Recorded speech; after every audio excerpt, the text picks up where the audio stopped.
Okay, let's start now. Now, she turned to the nursery. We are going to start from this part. Okay. Now she turned to the nursery and called Yumi. Yumi is the governess. But the children heard her voice when she was calling Yumi, the governess, so that the man could be cleaned. The children heard her voice. That's why they started to make some noise. They were calling their mother. That's why Hannah had to go to in for a moment and smile at them and play with the baby boy who was nearly only 3 months old. She played with a boy that was the second son of Hannah and Sadao. Over the baby's soft black hair, she motioned her with her mouth. Yumi, come with me. She just showed her love to the child by playing with the hair, and she also informed Yumi. She ordered Yumi to come with her. Yumi simply replied that I will put the baby to bed. Yumi replied, he is ready.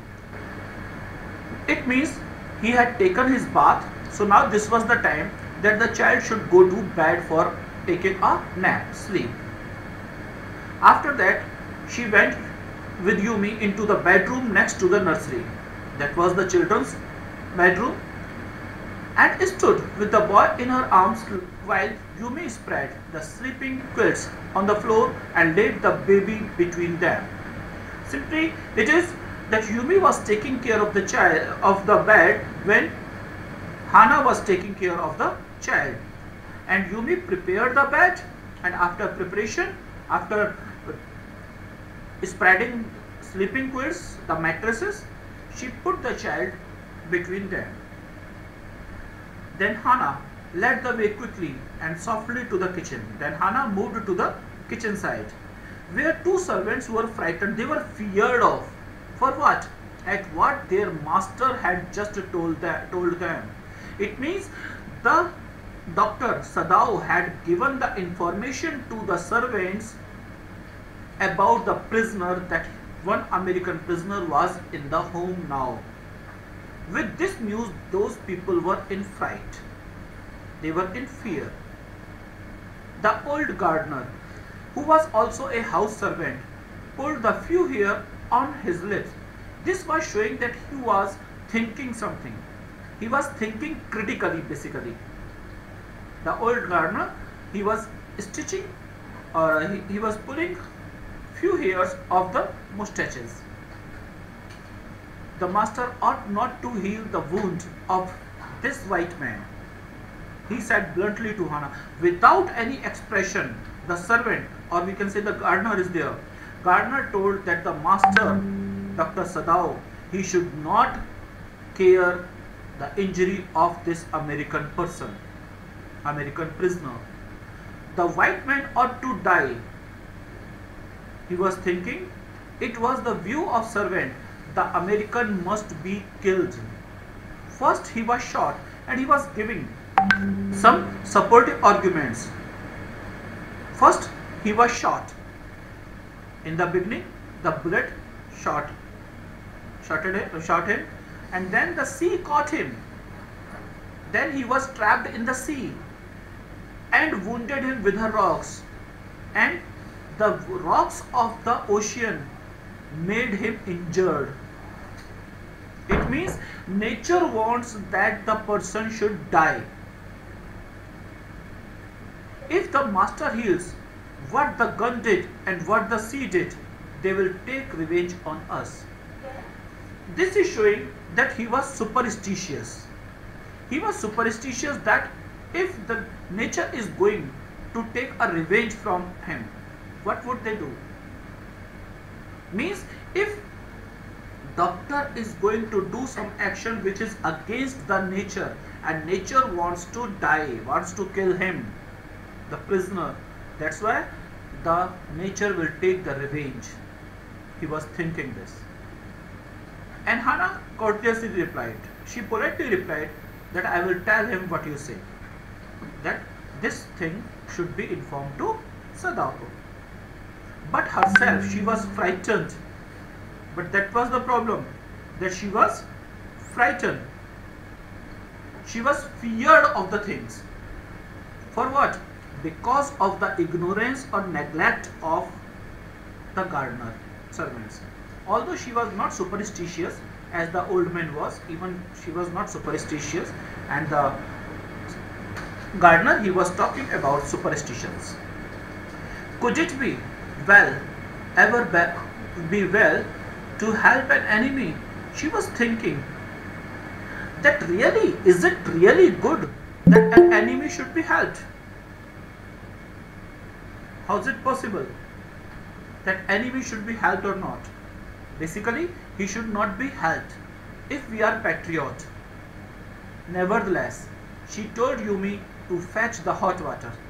Even then, she ordered Yumi to bring some hot water. Bring it to the room where the white man was. She ordered that the water should be brought into the room of white man. He was being taken care there. She went ahead and slid back the partitions. Hana went there and partitions were slit. They were just separated now. Sadao was not yet there. Sadao was not there. He was busy in some preparation of operation. Yumi following. Yumi was behind Hana. She put her wooden bucket, put down the wooden bucket, and then went over the white man.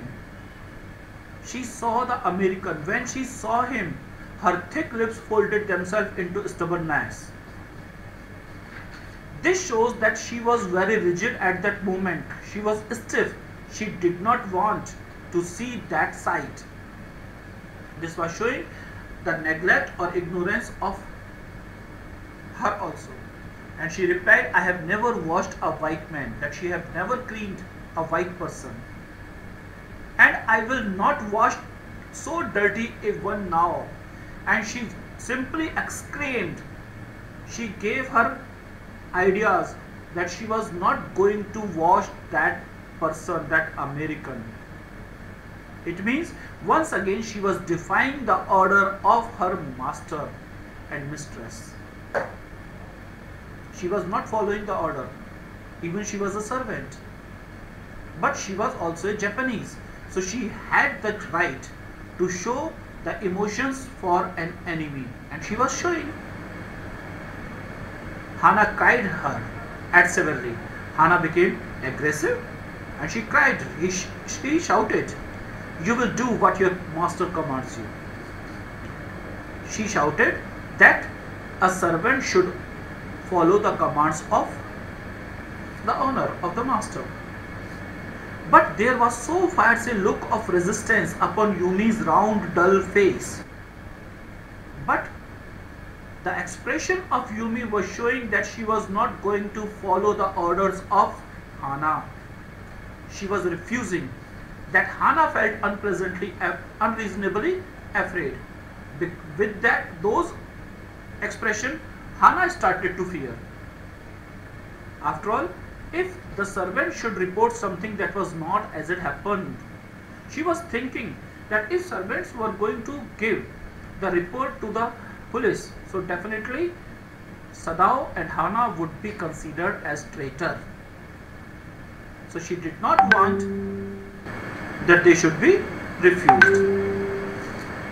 Very well, everything was going now nice. She told with dignity, you understand, we only want to bring him to his sense so that we can turn him over as a prisoner. Hana here simply told her intention, and the intention was she informed Yumi that the man would be sent to the police just like a prisoner, but after being treated. And Yumi simply told, she replied, I will have nothing to do with it. But I am not going to do anything with this. Yumi said, I am a poor person and it is not my business. She was unable to take care of these things. She was thinking that this is the business of highly gentle people. or the people who are in army, and she was the servant only. Then please, Hannah said gently, return to your own work. Then Hannah just ordered her or requested her to go for the work. At once Yumi left the room. At that right moment Yumi left the room. But this left Hannah with the white man alone. Now Hannah was alone with the white person in that room. She might have been too afraid to stay had not her anger at Yumi's stubbornness now sustained her. Now she was not thinking about the fear. Now she had two fear basically. The first one of Yumi's fear that she could inform the people, inform the police, and second one about that she was there with an enemy. Stupid Yumi, she muttered fiercely. She was in little bit aggression now. Is this anything but a man? What thing is this one? He is a man only, and a wounded, helpless man. He is an enemy, prisoner, but still he is wounded, so he is not going to injure anybody now.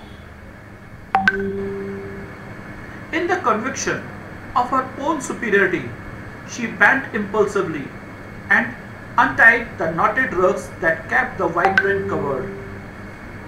And then she was showing actually her superiority. She doesn't want that she must be afraid of Yumi.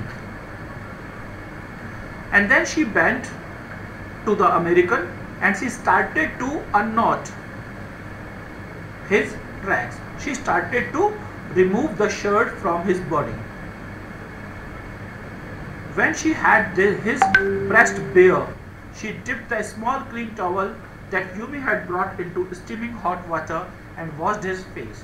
Then she poured down his towel into the hot water and she cleaned the mouth, the face of American. The man's skin, though rough with exposure, was of a fine texture and must have been very blond when he was a child. And he was with a good skin. Even this time the skin had become rough, but still she could see that a good touch of color or innocence was there. And she thought when he was a child, his skin was very nice. While she was thinking these thoughts, though not really liking the man better now that he was no longer a child, when she was thinking, she realized that this man is not a child now. She kept on washing him until his upper body was quite clean. She cleaned the upper part of the body, or we can say she cleaned the chest part of the American. But she dared not turn him over. She could not turn him over. She was afraid still. She did not have the courage that the person should be twisted and the back of the man should be cleaned. She was unable to do that. Where was Sadao? Now she was thinking about Sadao. Now her anger was ebbing. Her anger, it was increasing now. She was anxious again and she rose, whipping her hands on the wrong towel, and she could not find out the proper towel. Simply unknowingly, she cleaned her hands with some wrong towel. Then lest the man be chilled, she put the quilt over him. Then she thought that this is the season of little bit cold, so the man should not feel some chill. That's why she put the quilt over him. Quilt, we can say just like the blanket we used to cover in the winters with some part of the cotton. Sadao, she called, and that was the moment when Sadao was to be in. He had been about to come in when she called. Sadao was just at the door. His hand had been on the door and now he opened it. When she called, Sadao right that moment opened the door. It was a coincidence. She saw that he had brought his surgeon's emergency bag and that he wore his surgeon's coat. And Sadao was not all alone there. He was with his emergency bag. Surgeons, you have seen in some movies that they always carry some equipments in a bag. And that he wore his surgeon's coat, and he was wearing the white coat, surgeon's coat. Then she cried. She realized that Sadao was going to do the operation. She cried, "You have decided to operate?" And he simply told yes. He turned his back to her and unfolded a sterilized towel upon the floor of Tokonoma, and put his instrument out upon it. By opening his bag, he opened first a towel, and after using the towel, it was completely clean. He started to put his all instruments on that, and he ordered Hannah to fetch towels. Hannah, even this time, she was just a little earlier, she was crying that the operation should not be done. But now she went obediently. But how anxious now to line in shelves and look out the towels. She was looking at the towels that they were going to be destroyed. There ought also to be old piece of matting so that blood would not ruin the fine floor covering. Actually, the man was bleeding still.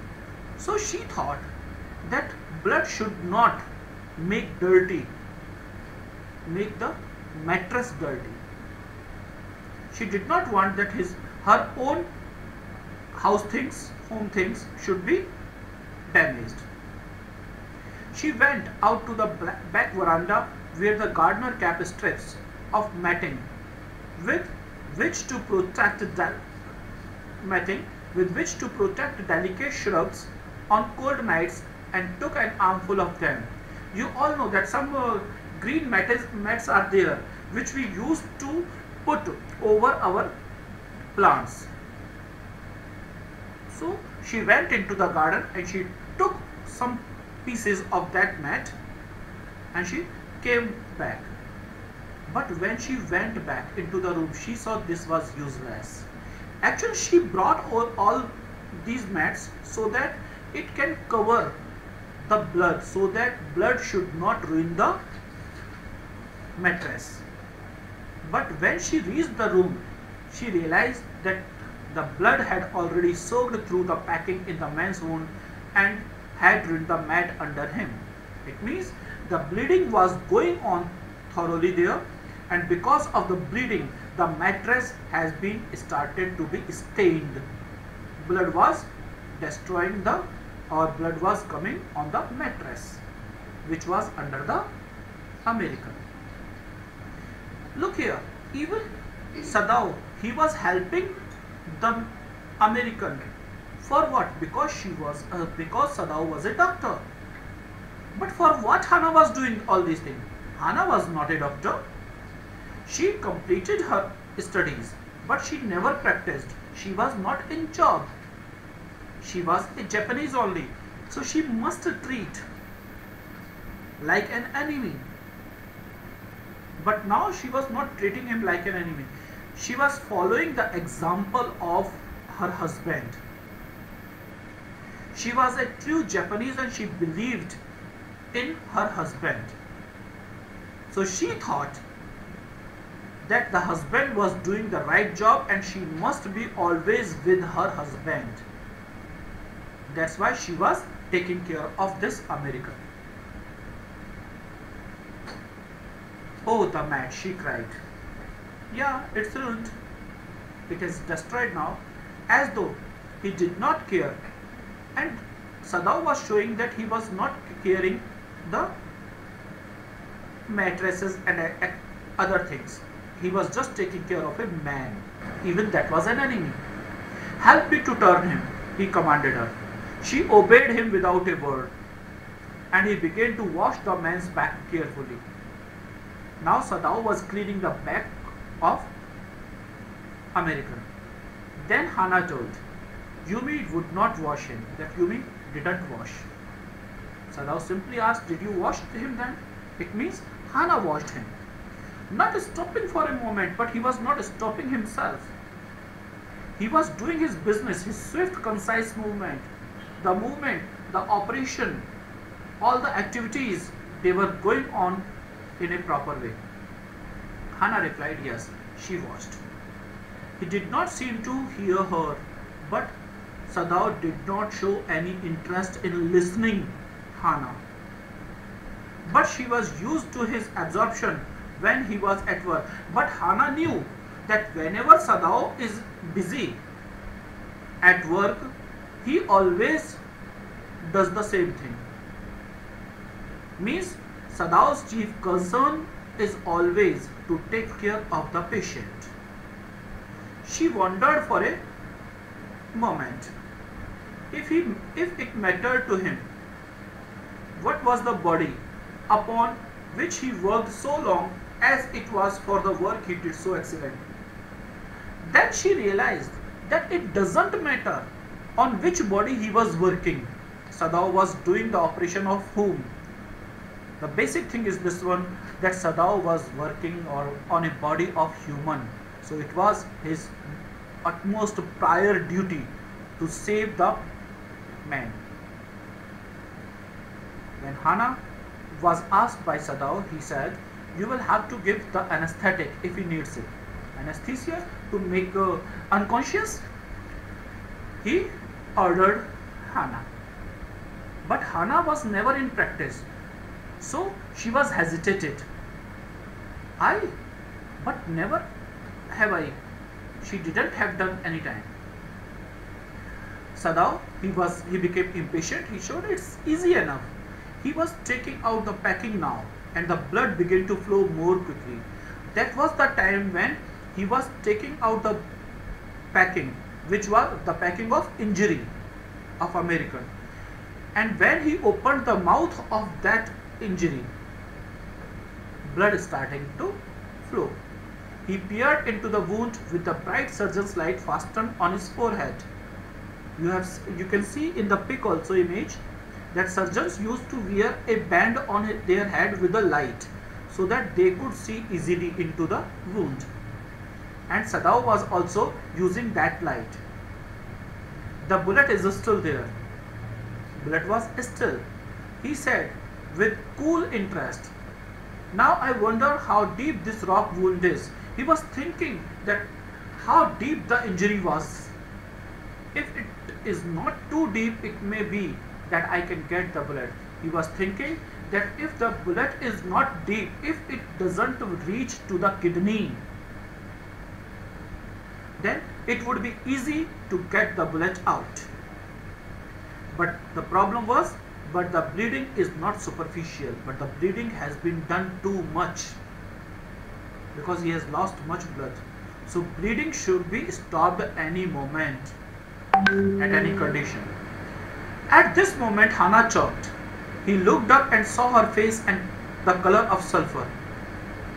Then Hannah, because she has never seen an operation, that's why her throat was choked.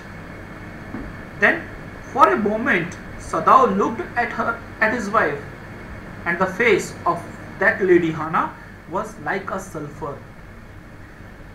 Even then Sadao told her not to be fainted, not to be unconscious.